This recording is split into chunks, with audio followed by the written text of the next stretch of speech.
40 பேய் ரயில்வே ஸ்டேஷன்களே முன்னா இருக்கிறது தான் இந்த புருலியான்ற மாவட்டத்துல அமைஞ்சிருக்க பெகுன்கொடா ரயில் நிலையம். இந்த ரயில் நிலையம் 1967 கட்டப்பட்டது.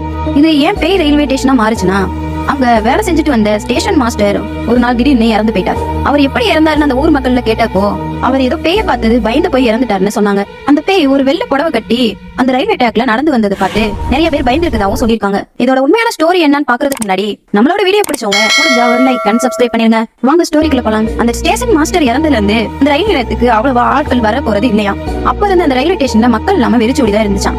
அப்புறம் 2009 மம்தா பானர்ஜி ரயில்வே அமைச்சராக பதவியேற்ற போது அந்த ரயில்வே ஸ்டேஷன் மீண்டும் திறக்கப்பட்டதான். என்னதான் அந்த ரயில்வே ஸ்டேஷன் திறக்கப்பட்டிருந்தாலும் சாயங்காலம் 5 மணிக்கு மேல அங்க ஒரு ஈக்காக்கா கூட இல்லாத அளவுக்கு மயான காட்சி அடிச்சுதான். இந்த நிலைமை தொடர்ந்துகிட்டே இருந்த போது 2017 டிசம்பர்ல பேய் ரயில்வே ஸ்டேஷன்ல அப்படி என்னதான் மர்மம் ஒளிஞ்சிருக்குதுன்னு கண்டுபிடிக்கிறதுக்காக நியூ இந்தியன் மேற்கு வங்க அறிவியல் குழுவை சேர்ந்த ஒரு 9 பேர் அந்த ரயில்வே ஸ்டேஷனுக்குள்ள போறாங்க. அவங்க கைகள்ல தீப்பந்தங்களோடயும் கேமராக்கோடயும் உள்ள நுழைறாங்க.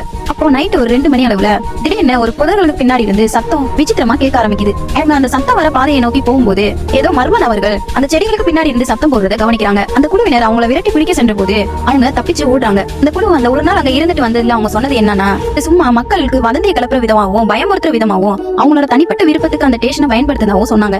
இதுல உங்களுடைய கருத்து என்னன்னு கமெண்ட்ல சொல்லிட்டு அடுத்து எதை பத்தி பேசினாலும் கமெண்ட்ல சொல்லுங்க. அடுத்து இன்னொரு வீடியோல பார்க்கலாம்.